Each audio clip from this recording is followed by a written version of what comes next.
ਹੈਲਪਲੈਸਪੁਰਮ 'ਚ ਅੱਜ ਅਸੀਂ ਤੁਹਾਨੂੰ ਲੈ ਕੇ ਚੱਲ ਰਹੇ ਹਾਂ ਸੂਦ ਨਰਸਿੰਗ ਹੋਮ ਜੋ ਕਿ ਨੀਅਰ ਪੈਟਰੋਲ ਪੰਪ ਫਲਾਈਓਵਰ ਕੋਟ ਰੋਡ ਬਰਨਾਲਾ ਵਿਖੇ ਸਥਿਤ ਹੈ। ਇਹ ਹਸਪੀਟਲ ਮਰੀਜ਼ਾਂ ਦੇ ਲਈ ਇੱਕ ਵਰਦਾਨ ਸਾਬਿਤ ਹੋ ਰਿਹਾ ਹੈ। ਦੂਰੋਂ ਮਰੀਜ਼ ਇੱਥੇ ਪਹੁੰਚਦੇ ਹਨ ਤੇ ਆਪਣਾ ਇਲਾਜ ਕਰਵਾਉਂਦੇ ਹਨ। ਹਸਪੀਟਲ ਵਿਖੇ ਹਰ ਤਰੀਕੇ ਦੀ ਮਾਡਰਨ ਫੈਸਿਲਿਟੀ ਮੌਜੂਦ ਹੈ। ਡਾਕਟਰ ਰਾਜਵੰਸ਼ ਸੂਦ ਜੋ ਕਿ MBBS MS FMAS consultant laparoscopic surgeon ਨੇ ਅਤੇ ਬਹੁਤ ਹੀ ਵਧੀਆ ਤਰੀਕੇ ਨਾਲ ਆਪਣੀ ਸੇਵਾਵਾਂ ਦੇ ਰਹੇ ਨੇ। ਇਸ ਦੇ ਨਾਲ Sood IVF test tube baby centre unit of Sood nursing home ਇੱਥੇ ਚੱਲ ਰਿਹਾ ਹੈ ਜੋ ਕਿ ਬਾਂਝਪਨ ਦੇ ਮਰੀਜ਼ਾਂ ਦੇ ਵਰਦਾਨ ਸਾਬਿਤ ਹੋ ਰਿਹਾ ਹੈ। ਇੱਥੇ IUI IVF ICSI ਟੀਸਾ ਪੀਸਾ ਟੀਸੇ ਸਰੋਗੇਸੀ laparoscopy हिस्टोस्कोपी donor service की फैसिलिटी मौजूद है।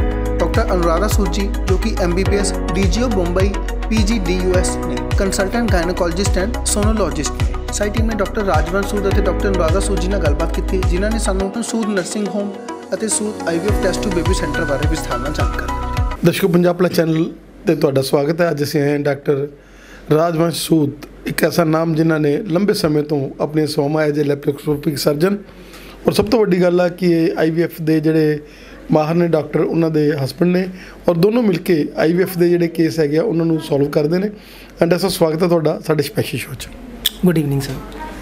दसो की कहना चाहोगे कि किवें स्टार्टिंग हुई और किवें अज लोग कहते हैं कि ये IVF नूं बचाउण वाले डॉक्टर आ, ये IVF करने वाले नहीं बचाउण वाले डॉक्टर आ, किवें तुसीं ये लोकां दे विच विश्वास पैदा किया कि लोग आउंदे ने कपल्स आउंदे ने उन्होंने सिंपल रीजन होंदियां जिहदे करके उन्होंने कंसीव नहीं होया हुंदा, तुसीं उन्होंने रीजन दस दिओ और उन्होंने संतान सुख की प्राप्ति हो जाती है। की कहना चाहोगे कि ये जिस दिन का तुसीं सेवा शुरू की है उस दिन का ही IVF की लोड़ सिर्फ 25 या 30% लोगों को पैंदी है, 70% लोग तो काउंसलिंग के नाल या थोड़े मोटे प्रोसीजर्स के नाल ही ठीक हो जाते हैं। की कहना चाहोगे? जी सर, तुसीं बिल्कुल दुरुस्त कह रहे हो। ये हॉस्पिटल असी स्टार्ट किया 2012 ਦੇ ਵਿੱਚ and I was the only laparoscopic surgeon ਜਦੋਂ मैं बरनाला च आया ਸੀਗਾ दिल्ली तो ਛੱਡ ਕੇ। ਇਹ सोच के कि ਅਸੀਂ ਬਰਨਾਲਾ ਦੇ ਰਹਿਣ ਵਾਲੇ ਹਾਂ ਤੇ ਬਰਨਾਲਾ ਦੀ ਹੀ ਮਿੱਟੀ 'ਚ ਪੈਦਾ ਹੋ ਕੇ ਬਰਨਾਲੇ ਦੇ ਲੋਕਾਂ ਦੀ ਹੀ ਸੇਵਾ ਕਰਨਾ ਚਾਹੁੰਦੇ ਸੀ। ਇਹ ਸੋਚ ਲੈ ਕੇ ਅਸੀਂ ਇੱਕ ਛੋਟਾ ਜਿਹਾ ਹਸਪੀਟਲ ਆਪਣਾ ਘਰ ਦੇ ਵਿੱਚ ਹੀ ਸਟਾਰਟ ਕੀਤਾ ਸੀਗਾ। ਇਨੀਸ਼ੀਅਲੀ ਇਹ 5 ਬੈਡਡ ਹਸਪੀਟਲ ਸੀਗਾ। ਹੁਣ ਵਿਦ ਗॉड्स ਗ੍ਰੇਸ ਵੱਡਿਆਂ ਦਾ ਆਸ਼ੀਰਵਾਦ ਹੁਣ 20 ਬੈਡਡ ਹਸਪੀਟਲ ਅਸੀਂ ਬਣਾ ਚੁੱਕੇ ਹਾਂ।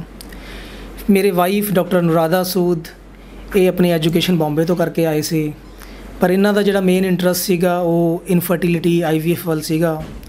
जो असी प्रैक्टिस स्टार्ट की 2012 च सानू भी 5 साल लग गए सोचते हुए कि असी की छोटी जगह दे विच एडा वड्डा सैटअप जोड़ा इनफर्टिलिटी का है लैके आ सकते हैं या नहीं, पर लोगों की जरूरत नूं देखते हुए लोगों की डिमांड नूं देखते हुए प्लस असी भी अपने पेशेंट बाहर भेजते सी, कदे लुधियाना भेजना पै गया जलंधर भेजना पै गया तो काफ़ी ज़्यादा कॉस्टली भी पैंदा सीगा। सानू भी एक बार लग्या कि वाकई इन्नी कॉस्ट दे विच एक आम या गरीब घर दे लोग नहीं पहुँच पाएंगे। वो ये सोच नूं सोचते हुए असी 2018 दे विच ये अपना सेंटर IVF सेंटर स्टार्ट किया ते हुण 5 साल दे विच सानू लगदा कि असी हर किसी गरीब घर दे लोगों तक पहुँचने दे विच कामयाब हो रहे हैं तो काफ़ी लोगों को खुशियाँ भी दे रहे हैं। दस की कहना चाहोगे कि एज ए लैप्रोस्कोपिक सर्जन भी तुहाडी गल की जाए तो एक ऐसा एरिया है जिहदे विच ये चीज़ों का अभाव सीगा और तुसीं इस एरिया दे विच आके बहुत ही रीजनेबल प्राइस के उपर, क्योंकि आप शहरों जाने जिहड़ियां चीज़ां शहरों दे विच डबल ट्रिपल रेट है वो इत्थे सर्जरियां दा बड़ा सस्ता रेट और सब तो वड्डी गल है कि तुसीं ओपन सर्जरी भी कर सकते हो और लैप्रोस्कोपिक सर्जन भी हो। की कहना चाहोगे कि तुहानूं दोनों चीज़ों से एक्सपर्टाइज तुहाडी हैगी है? देखो सर, काम तो इन्ना हत्था नहीं करना है। तो रही गल कॉस्ट इफेक्टिव दी, मशीनरी नो डाउट कॉस्टली आती है, इदा नहीं है कि मशीनरी साड़ी कॉस्टली नहीं है या असीं टैक्नीक वाइज पिछे हाँ। हाँ पर एक गल है कि देखो रजना मतलब जी तुसी कह सकते हो कि जेब तो हर किसी को अच्छी लगती है कि पैसे आन, पर कॉस्ट इन्नी की हो जाए कि पेशेंट को भी फायदा हो जाए तो साड़ी भी कॉस्ट निकल जाए। असी बस इस मोटिव नूं लैके अगे चलते हैं। ना कदे मैं सोचा कि लुधियाने वर्गे रेट्स लवां क्योंकि मेरा काम भी लुधियाने वर्गा है या जलंधर वर्गा है या वड्डे शहर वर्गा है, मैं कदे इस चीज़ नूं सोचा नहीं है। बस साड़ी कॉस्ट पूरी हो जाती है तो साडा लैप्रो का काम सीखिया है तो हम कर रहे हैं असी शहर च आके। दस जिवें हुण एक पेशेंट आया तुसीं उहनूं दस्सिया कि पत्थर का साइज़ वड्डा ते अगर ये किडनी के उत्ते जिद्दां सैकेंड स्टेज ते पहुँच चुक्या, अज लोग जिहड़े हैगे वो टोटकिਆਂ ਦੇ ਵਿੱਚ भी चल यार असीं आ लै लिया ਟਰਾਈ ਕਰਦੇ ਰਹਿੰਦੇ ਹੈਗੇ ਆ, ਔਰ ਉਹ ਟਰਾਈਆਂ ਦੇ ਨਾਲ ਜਿੱਦਾਂ ਤੁਸੀਂ ਦੇਖਦੇ ਹੋ ਕਿ ਪੱਥਰੀ ਆਪਣੇ ਆਪ ਸਾਈਜ਼ ਵੱਧਦਾ ਜਾਂਦਾ, ਕਿਡਨੀ 'ਤੇ ਇਫੈਕਟ ਕਰ ਦਿੰਦੀ ਆ, ਔਰ ਕਿਡਨੀ ਦਾ ਇਫੈਕਟ ਹੈ ਜਿਹੜਾ ਮੁੜ ਕੇ ਵਾਪਸ ਨਹੀਂ ਆਉਂਦਾ ਗਾ, ਫਿਰ ਉਹਨਾਂ ਨੂੰ ਕਿਡਨੀ ਟ੍ਰਾਂਸਪਲਾਂਟ ਜਾਂ ਡਾਇਲਿਸਿਸ 'ਤੇ ਹੋਣਾ ਪੈਂਦਾ। ਕੀ ਕਹਿਣਾ ਚਾਹੋਗੇ ਕਿ ਅਗਰ ਤੁਹਾਨੂੰ ਲੱਗਦਾ ਕਿ ਪੱਥਰੀ ਹੈ ਤਾਂ ਕਿਸੇ ਵਧੀਆ ਇੱਕ ਕੁਆਲੀਫਾਈਡ ਡਾਕਟਰ ਨੂੰ ਮਿਲੋ, ਉਹਦੀ ਰਾਏ ਲਓ। ਅਗਰ ਉਹ ਤੁਹਾਨੂੰ ਕਹਿੰਦਾ ਵੀ ਕੋਈ ਨਹੀਂ, ਐਗਜ਼ਿਸਟ ਕਰਦੀ ਰਹੇ ਤਾਂ ਕੋਈ ਗੱਲ ਨਹੀਂ ਹੈ। ਅਗਰ ਉਹ ਤੁਹਾਨੂੰ ਕਹਿੰਦਾ ਵੀ ਤੁਸੀਂ ਇਹਦੇ ਕੋਈ ਆਪਰੇਸ਼ਨ ਵਾਲੇ ਪਾਸੇ ਜਾਓ ਜਾਂ ਲੈਪਰੋਸਕੋਪੀ ਕਰਾਓ ਤਾਂ ਕਰਾ ਲੈਣੀ ਚਾਹੀਦੀ। ਦੇਖੋ ਸਰ, ਕਿਡਨੀ ਸਟੋਨ ਇੱਕ ਇਹੋ ਜਿਹੀ ਚੀਜ਼ ਹੈ ਕਿ ਤੁਹਾਨੂੰ ਇੰਡੀਆ ਦੇ ਵਿੱਚ ਹਰ ਇੱਕ ਇਨਸਾਨ ਡਾਕਟਰ ਮਿਲ ਜਾਏਗਾ, ਹਰ ਆਪਣੀ ਦਵਾਈ ਦੇਣ ਨੂੰ ਐਕਸਪਰਟ ਮਿਲ ਜਾਏਗਾ ਕਿ ਮੈਂ ਦਵਾਈ ਦੇ ਦੂੰਗਾ, ਦੇਸੀ ਦਵਾਈ ਦੇ ਦੂੰਗਾ, ਪੱਥਰੀਆਂ ਨਿਕਲ ਜਾਣਗੀਆਂ। ਲੇਕਿਨ ਜੇ ਤੁਸੀਂ ਮੈਡੀਕਲੀ ਗੱਲ ਕਰੋ, ਹਾਂ ਨੋ ਡਾਊਟ 6 mm 7 mm ਤੱਕ ਦਾ ਸਟੋਨ ਈਜ਼ੀਲੀ ਜਾਂ ਯੂ ਕੈਨ ਸੇ ਕਿ 80% ਚਾਂਸ ਹੈ ਕਿ ਉਹ ਨਿਕਲ ਸਕਦਾ ਹੈ। ਪਰ ਜਿਹੜੇ 7 mm ਤੋਂ ਉੱਪਰਲੇ ਸਟੋਨ ਨੇ ਉਹ ਬਹੁਤ ਰੇਅਰ ਹੈ ਕਿ ਉਹ ਆਪਣੇ ਆਪ ਨਿਕਲ ਜਾਣ। ਤਾਂ ਉਹਨਾਂ ਲਈ ਤਾਂ ਮੈਂ ਇਹੀ ਸਲਾਹ ਦੂੰਗਾ ਕਿ ਇੱਕ ਵਾਰੀ ਐਕਸਪਰਟ ਡਾਕਟਰਸ ਦੀ ਤੁਸੀਂ ਐਡਵਾਈਸ ਲਓ। ਪਲੱਸ ਜਿਸ ਸਟੇਜ 'ਤੇ ਤੁਸੀਂ ਆਉਂਦੇ ਹੋ, ਡਾਕਟਰ ਤੁਹਾਨੂੰ ਉਸੇ ਸਟੇਜ 'ਤੇ ਹੀ ਗਾਈਡ ਕਰ ਸਕਦਾ ਹੈ ਕਿ ਇਸ ਨੂੰ ਜ਼ਿਆਦਾ ਨਾ ਖਿੱਚੋ, ਕਿਉਂਕਿ ਇਹ ਤੁਹਾਡੇ ਅੱਗੇ ਨਲੀ 'ਚ ਫਸ ਕੇ ਅੱਗੇ ਸਟ੍ਰਿਕਚਰ ਬਣਾ ਦੇਗਾ, ਨਲੀ ਨੂੰ ਹਮੇਸ਼ਾ ਬਲੌਕ ਕਰ ਦੇਗਾ। ਉਹੀ ਗੱਲ ਤੁਹਾਡੇ ਵਾਲੀ ਕਿ ਗੁਰਦਾ ਇੱਕ ਵਾਰੀ ਖਰਾਬ ਹੋ ਗਿਆ ਤਾਂ ਕਿਸੇ ਡਾਕਟਰ ਨਹੀਂ ਸਹੀ ਕਰ ਸਕਦਾ। ਪੱਥਰੀ ਦਾ ਇਲਾਜ ਤਾਂ ਤੁਸੀਂ ਕਦੇ ਵੀ ਕਿਤੋਂ ਵੀ ਕਰਵਾ ਸਕਦੇ ਹੋ। ਅਤੇ ਮੇਰੀ ਐਡਵਾਈਸ ਹਮੇਸ਼ਾ ਇਹੀ ਰਹੇਗੀ ਕਿ if a doctor says to you ਕਿ ਆਪਰੇਸ਼ਨ ਦੀ ਲੋੜ ਹੈ ਤਾਂ ਕਾਈਂਡਲੀ ਉਹਦੀ ਗੱਲ ਮੰਨਣੀ ਚਾਹੀਦੀ ਹੈ, ਕਿਉਂਕਿ ਅੱਜ ਕੱਲ੍ਹ ਟੈਕਨੀਕਸ ਬੜੀਆਂ ਅੱਛੀ ਆ ਗਈਆਂ ਨੇ। ਕੋਈ ਪੇਸ਼ੈਂਟ ਨੂੰ ਸਫ਼ਰ ਨਹੀਂ ਕਰਨਾ ਪੈਂਦਾ, ਕੋਈ ਬੈੱਡ ਰੈਸਟ ਨਹੀਂ ਕਰਨਾ ਪੈਂਦਾ। ਮਾਰਨਿੰਗ ਆਪਰੇਸ਼ਨ ਕਰੋ, ਈਵਨਿੰਗ ਅਤੇ ਨੈਕਸਟ ਮਾਰਨਿੰਗ ਡਿਸਚਾਰਜ ਵੀ ਹੋ ਜਾਂਦਾ ਹੈ। ਦੱਸ, ਅਗਰ ਆਪਾਂ ਪਿੱਤੇ ਦੀ ਗੱਲ ਕਰ ਲਈਏ, ਪਿੱਤੇ ਦੀਆਂ ਪੱਥਰੀਆਂ ਦੀ ਗੱਲ ਕਰ ਲਈਏ, ਤਾਂ ਪਿੱਤੇ ਦੀ ਪੱਥਰੀ 'ਚ ਵੀ ਆਮ ਤੌਰ 'ਤੇ ਲੋਕ ਟੋਟਕੇ ਵਰਤਦੇ ਨੇ। ਕੀ ਕਹਿਣਾ ਚਾਹੋਗੇ ਕਿ ਪਿੱਤੇ ਦੀ ਪੱਥਰੀ ਜਿਹੜੀ ਹੈਗੀ ਆ ਉਹਨੂੰ ਸਟੋਨ ਨੂੰ ਕੱਢਣ ਲਈ ਹਲੇ ਉਹ ਨਹੀਂ ਹੈ ਕਿ ਤੁਸੀਂ ਉਹਨੂੰ ਵੀ ਕਿਸੇ ਤਰੀਕੇ ਦੇ ਨਾਲ ਪਿੱਤੇ ਤੋਂ ਬਿਨਾਂ ਕੱਢੇ ਤੋਂ ਉਹਨੂੰ ਕੱਢ ਸਕੋ? ਕੀ ਕਹਿਣਾ ਚਾਹੋਗੇ ਕਿ ਹਲੇ ਇਹ ਜਿਹੀ ਟੈਕਨੀਕ ਨਹੀਂ ਬਣੀ? ਨਹੀਂ ਸਰ, ਇਹ ਬਿਲਕੁਲ ਜਾਇਜ਼ ਹੈ ਤੁਹਾਡੀ ਗੱਲ। ਗੋਲ ਬਲੈਡਰ ਸਟੋਨ ਯਾਨੀ ਕਿ ਪਿੱਤੇ ਦੀ ਪੱਥਰੀ ਇੱਕ ਇਹੋ ਜਿਹੀ ਬਿਮਾਰੀ ਹੈ ਕਿ ਪਿੱਤੇ 'ਚ ਪੱਥਰੀ ਮਤਲਬ ਪਿੱਤੇ ਨੇ ਹੁਣ ਕੰਮ ਕਰਨਾ ਬੰਦ ਕਰਤਾ ਹੈ। ਸੋ ਜੇ ਅੰਗ ਬੰਦ ਕਰਤਾ ਤੇ ਉਹਨੂੰ ਰੱਖਣ ਦਾ ਕੋਈ ਫਾਇਦਾ ਨਹੀਂ ਹੈ। ਸਾਡੇ ਗੁਰੂ ਜੀ ਕਹਿੰਦੇ ਹੁੰਦੇ ਸੀ ਕਿ ਚੌਕੀਦਾਰ ਬਣਾਇਆ ਤਾਂ ਤੁਹਾਡੀ ਰੱਖਿਆ ਕਰਨ ਵਾਸਤੇ ਸੀ, ਚੋਰੀ ਬਚਾਉਣ ਲਈ, ਪਰ ਹੁਣ ਆਪ ਹੀ ਚੋਰੀ ਕਰਨ ਲੱਗ ਗਿਆ। ਤਾਂ ਉਹ ਪੱਥਰ ਬਣਾ ਰਿਹਾ, ਤੁਹਾਡੇ ਸਰੀਰ ਨੂੰ ਖਰਾਬ ਕਰ ਰਿਹਾ। ਅਤੇ ਬੈਟਰ ਉਸ ਚੌਕੀਦਾਰ ਨੂੰ ਜਾਂ ਉਸ ਪੱਥਰੀ ਦੇ ਜਿਹੜੀ ਮਸ਼ੀਨਰੀ ਹੈ ਗੋਲ ਬਲੈਡਰ, ਉਹਨੂੰ ਕੱਢਣ 'ਚ ਹੀ ਫਾਇਦਾ ਹੈ। ਪਲੱਸ ਰੱਬ ਨੇ ਕੋਈ ਰਸਤਾ ਨਹੀਂ ਬਣਾਇਆ ਕਿ ਜਿੱਦਾਂ ਪਿਸ਼ਾਬ ਰਾਹੀਂ ਪੱਥਰੀਆਂ ਨਿਕਲ ਜਾਂਦੀਆਂ ਨੇ, ਗੋਲ ਬਲੈਡਰ ਦੀ ਪੱਥਰੀਆਂ ਨਹੀਂ ਨਿਕਲ ਸਕਦੀਆਂ। ਨਿਕਲਣਗੀਆਂ ਤਾਂ ਫਸਣਗੀਆਂ, ਇਹੋ ਜਿਹੀ ਥਾਂ 'ਤੇ ਫਸਣਗੀਆਂ, ਜਿਗਰ ਨੂੰ ਖਰਾਬ ਕਰਨਗੀਆਂ, ਪੀਲੀਆ ਕਰਨਗੀਆਂ, ਅਤੇ ਹੋਰ ਮਤਲਬ ਕਿ ਐਮਰਜੈਂਸੀਜ਼ ਤੁਹਾਨੂੰ ਪ੍ਰੋਬਲਮ ਆ ਸਕਦੀਆਂ ਨੇ। So my advice to all of you is ਕਿ ਜੇ ਇੱਕ ਵੀ ਪੱਥਰੀ ਹੈ ਗੋਲ ਬਲੈਡਰ 'ਚ ਅਤੇ ਤੁਹਾਨੂੰ ਗੋਲ ਬਲੈਡਰ ਨੂੰ ਰਿਮੂਵ ਹੀ ਕਰਵਾਉਣਾ ਚਾਹੀਦਾ ਹੈ। ਡਾਕਟਰ ਸਾਹਿਬ, ਕੀ ਫੈਸਿਲਿਟੀਜ਼ ਅਵੇਲੇਬਲ ਨੇ ਇਸ ਹਸਪੀਟਲ ਦੇ ਵਿੱਚ? ਐਜ਼ ਏ ਲੈਪਰੋਸਕੋਪੀ ਸਰਜਨ ਤੁਸੀਂ ਸੇਵਾ ਦੇ ਰਹੇ ਹੋ, ਨਾਲ IVF ਸੈਂਟਰ, ਕੀ ਫੈਸਿਲਿਟੀ ਅਵੇਲੇਬਲ ਆ? ਦੇਖੋ, as a laparoscopy we are doing all kind of surgeries, ਜਿੱਦਾਂ ਕਿ ਗੋਲ ਬਲੈਡਰ ਸਟੋਨਸ ਕਰ ਰਹੇ ਹਾਂ ਅਸੀਂ, ਹਰਨੀਆਂ ਦੇ ਆਪਰੇਸ਼ਨ ਦੂਰਬੀਨ ਨਾਲ ਕਰ ਰਹੇ ਹਾਂ, ਬੱਚੇਦਾਨੀ ਦੇ ਆਪਰੇਸ਼ਨ ਦੂਰਬੀਨ ਨਾਲ ਕਰ ਰਹੇ ਹਾਂ, ਟਿਊਬ ਦੇ ਵਿੱਚ ਬੱਚਾ ਫਟ ਜਾਂਦਾ ਹੈ, ਕੋਈ ਐਮਰਜੈਂਸੀ 'ਚ ਪੇਸ਼ੈਂਟ ਆਉਂਦਾ ਰਾਤ ਦੇ 12 ਵਜੇ ਵੀ ਆਉਂਦਾ, ਅਤੇ ਅਸੀਂ ਉਸ ਨੂੰ ਵੀ ਲੈਪਰੋਸਕੋਪੀ ਜਾਂ ਦੂਰਬੀਨ ਦੇ ਨਾਲ ਹੀ ਹਮੇਸ਼ਾ ਕਰਦੇ ਹਾਂ। ਅਪੈਂਡਿਕਸ ਦੇ ਆਪਰੇਸ਼ਨ ਦੂਰਬੀਨ ਨਾਲ ਹੁੰਦੇ ਨੇ। ਜਿੰਨੇ ਵੀ ਪੱਥਰੀਆਂ ਦੇ ਆਪਰੇਸ਼ਨ ਨੇ, kidney stone, ureteric stone, bladder stone, we have all kind of facilities here. ਅਤੇ I am the only one who are doing all such kind of surgeries here। Doctor ਸਾਹਿਬ, ਬਹੁਤ ਧੰਨਵਾਦ ਤੁਹਾਡਾ ਸਾਨੂੰ ਸਮਾਂ ਦੇਣ ਦੇ ਲਈ। ਔਰ ਅਸੀਂ ਚਾਹਾਂਗੇ ਕਿ ਤੁਹਾਡੇ ਵਰਗੇ ਯੰਗ ਬਲੱਡਡ ਔਰ ਪੋਜ਼ਿਟਿਵ ਡਾਕਟਰਸ, ਕਿਉਂਕਿ ਡਾਕਟਰਾਂ ਨੂੰ ਅੱਜ ਹੁਣ ਰਾਤ ਦੇ 8 ਵੱਜਣ ਵਾਲੇ ਨੇ, ਤੁਹਾਡੇ ਮੂੰਹ 'ਤੇ ਹਲੇ ਵੀ ਗਲੋ ਹੈ ਔਰ ਹਲੇ ਵੀ ਇੱਕ ਖੁਸ਼ੀ ਵਾਲਾ ਡਾਕਟਰ ਹੈ। ਔਰ ਜਿੱਦਾਂ ਤੁਸੀਂ ਅੱਧਾ ਦਾ ਪੇਸ਼ੈਂਟ ਨੂੰ ਆਪਣੇ ਨਾਲ ਮਿਲ ਕੇ ਉਹ ਠੀਕ ਹੋ ਜਾਂਦੇ ਨੇ। ਤੁਹਾਡਾ ਸਾਨੂੰ ਸਮਾਂ ਦੇਣ ਲਈ ਬਹੁਤ ਧੰਨਵਾਦ। ਜੀ sir, thank you so much.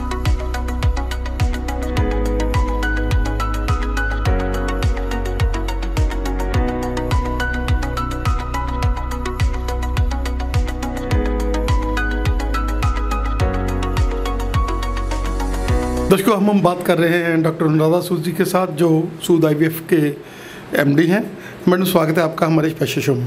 Thank you so much. Doctor साहब, क्या कहना चाहेंगे कि कोई समय था जब इनफर्टिलिटी को लोग अभिशाप मानते थे और बहुत प्रेशर सिचुएशंस होती थी, लोगों के फेस जो हैं वो पूरी तरह से ढल जाते थे कि अरे इनफर्टिलिटी है। लेकिन आज का जो सिनेरियो है जिसमें लोग एक्सेप्ट करने लग गए इनफर्टिलिटी को और दर भी बढ़ रही है, क्या कहना चाहेंगे?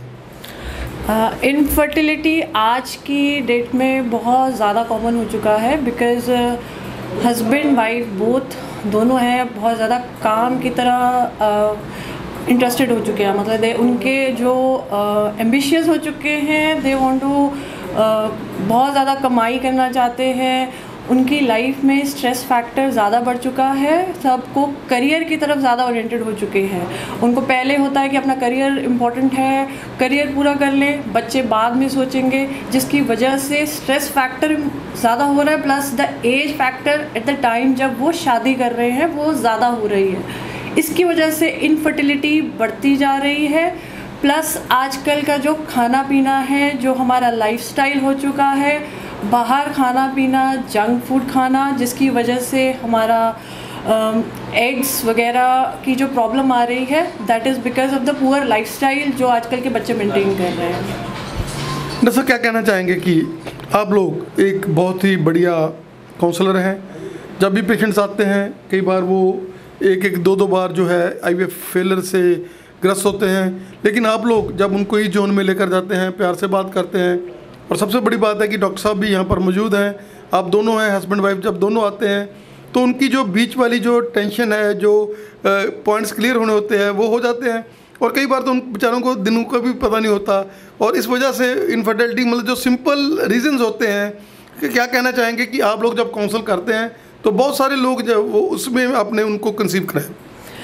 इनफर्टिलिटी एक्चुअली क्या होता है कि एक हस्बैंड वाइफ जो 1 साल से आपस में संबंध बना रहे हैं बिना किसी प्रोटेक्शन के, अगर उनको बच्चा नहीं हो पाता तो हम उसे इनफर्टिलिटी बोल देते हैं। बट देयर आर इतने सारे मरीज हस्बैंड वाइफ हमारे पास आते हैं जिनको यही नहीं पता होता कि कौन से दिनों में उन्हें बोलचाल करनी चाहिए ताकि वो प्रेग्नेंट हो सके।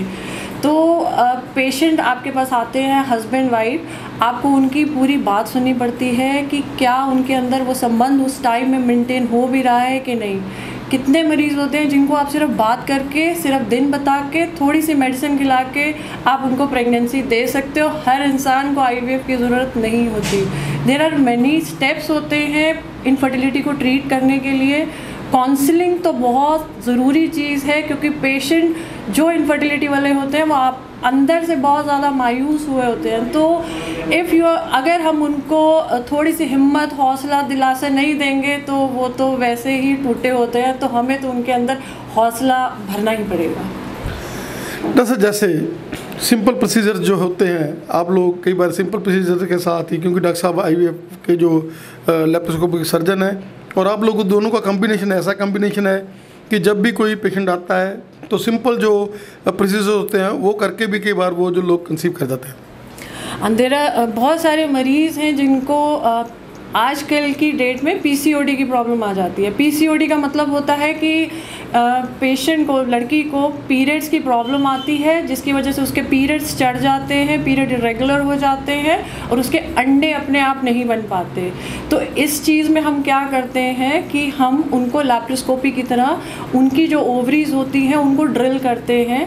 जो डॉक्टर साहब जो सर्जन है, लैप्रोस्कोपिक सर्जन है, वो करते हैं और पेशेंट ठीक हो जाता है, उनके अंडे बनने शुरू हो जाते हैं। सेकंड, एंडोमेट्रोसिस या एंडोमेट्रोमा, जिसे हम कहते हैं खून की रसौली बन जाना, जो आपकी यूट्रस की अपनी अंदर की परत है वो कभी अंडेदानी में, यूट्रस के बाहर बननी, ग्रो करनी शुरू कर देती है, जिसकी वजह से रसौलियाँ बनती हैं, जिसकी वजह से प्रेगनेंसी नहीं होती या सेक्स करने में हमें दर्द होता है, जिसकी वजह से कंसीव नहीं कर पा रही होती, जो एक लैप्रोस्कोपी से निकाल के आप उनको ठीक कर सकते हो और आप उनको हेल्प कर सकते हो इनफर्टिलिटी क्योर करने में, प्रेगनेंसी लेने में। जैसे हमारा पंजाब का ये एरिया जो ट्यूबरकुलोसिस के साथ ग्रस्त है, और कई बार ट्यूबरकुलोसिस जो है वो टेस्ट में भी नहीं आती, और आप लोग, क्योंकि आप लोगों का एक्सपीरियंस है और आप लोग एग्जामिन कर जाते हैं और वो ट्यूबरकुलोसिस की साथ दवाई के साथ वो लोग कंसीव कर जाते हैं। ट्यूबरकुलोसिस एक्चुअली इंडिया में ही बहुत ज़्यादा कॉमन है, और जेनाइटल TB मतलब बच्चेदानी का TB होना, जिसकी वजह से जो बच्चेदानी की परत है वो ख़राब हो जाती है, जिससे वो बच्चा पकड़ नहीं पाती, प्लस ट्यूब्स, एक्चुअली जो बच्चा होता है वो ट्यूब में ही ठहरता है, और ट्यूब ब्लॉक होना TB की वजह से बहुत ज़्यादा कॉमन है। इसकी वजह से TB का ट्रीटमेंट चलाने से उसको टाइम से अगर आप डायग्नोस कर लो, बहुत सारे टेस्ट होते हैं, ब्लड टेस्ट होते हैं, इवन बच्चेदानी का जो हम यूट्रस का पीस लेके चेक कर सकते हैं। अगर ये टाइम से हम ट्रीटमेंट कर दें तो पेशेंट इजीली कंसीव कर सकता है। डॉक्टर साहब क्या कहना चाहेंगे कि मेल इनफर्टिलिटी जो किसी ज़माने में लोग नहीं मानते थे और आज जो है उसका एपिडेमिक भी, एक तरह हम लोग एपिडेमिक तो नहीं कहेंगे लेकिन ये तो कहेंगे कि बहुत ज़्यादा बढ़ रही है। और जैसे लेट मैरिजेस की हम बात करें और नशे की बात कर लें, लोग शराब सिगरेट जो है, क्या कहना चाहेंगे कि मेल इनफर्टिलिटी के लिए भी ये जो सेंटर है वो एक बढ़िया सेंटर है और डॉक्टर साहब जो काउंसल करते हैं उनको मेल जो इनफर्टाइल कपल्स आते हैं? मेल इनफर्टिलिटी आजकल क्यों बढ़ रही है? बिकॉज एक तो लेट मैरिजेस हो रही है, सेकेंडरी पंजाब में नशा बहुत ज़्यादा है, cigarette, alcohol, and the one more important thing is gym. जो जिम में लोग स्टेरॉइड्स लेते हैं जिसकी वजह से उनके सेक्सुअल हार्मोन्स कम हो जाते हैं और स्पर्म की क्वालिटी क्वांटिटी दोनों ख़त्म हो जाती हैं। उनको ट्रीटमेंट करने के लिए हमें उसका रीज़न ढूंढना पड़ता है कि क्या कारण है। उन कारण को ठीक करने के लिए हमारे पास बहुत सारे ट्रीटमेंट्स हैं। किसी को अगर ट्रीटमेंट्स में प्रॉब्लम आ रही है तो वो डॉक्टर साहब से मिलता है, काउंसलिंग करते हैं और उसके हिसाब से वो ट्रीटमेंट हो जाता है। डॉक्टर साहब क्या कहना चाहेंगे कि मेल इनफर्टिलिटी में चाहे सिंगल स्पर्म भी है, आपके पास ऐसी टेक्निक्स हैं कि सिंगल स्पर्म के साथ भी वो लोग कंसीव कर सकते हैं और वो संतान सुख की प्राप्ति कर सकते हैं? और डॉक्टर साहब जैसे कि एक्सपर्ट हैं इन चीज़ों में, डॉक्टर साहब के साथ वो मिलें, उनको बताएं और आप उनके जो प्रोसीजर्स हैं वो बोलें। स्पर्म अगर आपका नील भी आ रहा है तो भी आप कंसीव कर सकते हैं। उससे क्या होता है, देयर आर ट्रीटमेंट जिसमें हम सुई की जांच करके देख लेते हैं कि आपके अंदर स्पर्म्स बन रहे हैं। अगर आपके अंदर स्पर्म्स बन रहे हैं, बाहर नहीं आ रहे, तो there are so many treatment like टीसा पीसा हम कर सकते हैं जिसके आपको अपने ही जेनेटिक्स का, अपने ही स्पर्म से प्रेगनेंसी मिल सकती है थ्रू ICSI। डॉक्टर साहब oocyte फ्रीजिंग की हम बात कर लें, क्योंकि आजकल लोग कैरियर कॉन्शियस हैं और लड़कियां जो है वो फ़ॉरेन जा रही हैं। क्या कहना चाहेंगे? कई बार ट्यूबरकुलोसिस की, कई बार कैंसर की वजह से ये जो है oocyte बंदा जो है फ्रीज़ करा लेता है। क्या कहना चाहेंगे कि oocyte फ्रीजिंग का जो चलन है उसके साथ भी जो लोग हैं वो चाहे लेट मैरिजेस भी कराना चाहें तो वो भी मतलब जो है इसमें पॉसिबल? देखिए आजकल की जो जनरेशन है वो बहुत ज़्यादा करियर कॉन्शियस है एंड उसमें कोई इशू नहीं है कि आप करियर बनाना चाहते हो, बहुत अच्छी बात है। और मतलब उन सब के लिए एक और चीज़ है कि जब आप 30 साल के हो जाते हो या 29-30 ईयर्स तो आप अपने ओवम जो एग्स हैं वो फ्रीज़ करा दीजिए। जब आपकी प्लान है प्रेगनेंसी प्लान करने का तो they can conceive any time. It's a best thing they can do with their career options. Doctor साहब एक बहुत ही बढ़िया MBS और अगर हम बात कर लें लेटेस्ट आपने मशीनरी यहाँ पर इंस्टॉल की है और अंदर जैसे आप लोगों ने बिल्कुल जर्म फ्री, आपने हमारी भी चप्पल जो है वो उतार कर हम लोग बाहर से अंदर आए हैं। क्या कहना चाहेंगे कि एक ऐसा सिस्टम जिसमें आप लोग जो एग्स को रखना है और स्पर्म का है तो एक बहुत ही बढ़िया एटमॉस्फेयर में आप वो सेवा दे रहे हैं? This is just a small thing जो हम कर सकते हैं हमारी बरनाला डिस्ट्रिक्ट के लिए। वी आर ट्राइंग कि हर इंसान, हर कपल शुड बी हैप्पी और उसको प्रेगनेंसी मिले। उसके लिए हमने ये शुरुआत की है बरनाला में। फ़र्स्ट टाइम एक IVF सेंटर लेके आए हैं। उसके लिए हमारे पास सारी टेक्निक्स, सारी अच्छी लैब्स, सब कुछ अवेलेबल है बरनाला में। डॉक्टर साहब आपका हमें समय देने के लिए बहुत बहुत धन्यवाद। और हम चाहेंगे कि इस चैनल के माध्यम से आप जैसे डॉक्टर्स, जैसे डॉक्टर साहब से हमने लैप्रोस्कोपी के लिए बात की और आपने IVF के लिए हमारे दर्शकों को अवेयर किया, आपका हमें समय देने के लिए बहुत बहुत धन्यवाद। Thank you so much. नमस्कार, मैं doctor Anuradha Sood, IVF specialist at Sood nursing home test tube baby IVF centre. This is my IVF centre. आप प्लीज़ आइए अंदर। हमारे हॉस्पिटल की रिसेप्शन है and this is the waiting area जहाँ पे IVF का वेटिंग एरिया, जहाँ पे पेशेंट्स के साथ के attendants they wait when the procedures अंदर चल रहे होते हैं। ये काउंसलिंग रूम है जहाँ पे दोनों कपल्स की काउंसलिंग की जाती है। यहाँ पे उनको प्रॉपर टाइम दिया जाता है, उनकी हर चीज़, हर प्रॉब्लम उनसे डिस्कस की जाती है। हमारा सीमन कलेक्शन रूम है जहाँ पे कपल के हस्बैंड से सीमन कलेक्ट करवाया जाता है। This is the recovery room. जब पिकअप या एम्ब्रियो ट्रांसफ़र हो जाता है तो पेशेंट्स को यहाँ पे कुछ टाइम के लिए हम रेस्ट करवाते हैं। ये हमारी IUI लैब है जहाँ पे IUI के सारे सैंपल सेंट्रीफ्यूज एंड क्लीन होके we do intrauterine inseminations all the incubators. अच्छा, दिस इज़ आवर OT जहाँ पे हम सारे pickups that is oocyte retrieval किए जाते हैं। हाँ जी, तो let's enter our IVF ICSI lab, please come inside. This is the changing room for the doctors and this is our OT जहाँ पे हमारे सारे ovum retrieval that means pickup procedures होते हैं। दिस इज़ न OT table and ultrasound machine यहाँ पे होती है and it's completely hygienic and completely maintained well. This is our ICSI lab where the ICSIs are done. We have 2 incubators with us, 2 incubators so that if in emergency एक incubator को कुछ होता है तो we have the second for the emergencies to do. This is our ICSI machine and this is our microscope.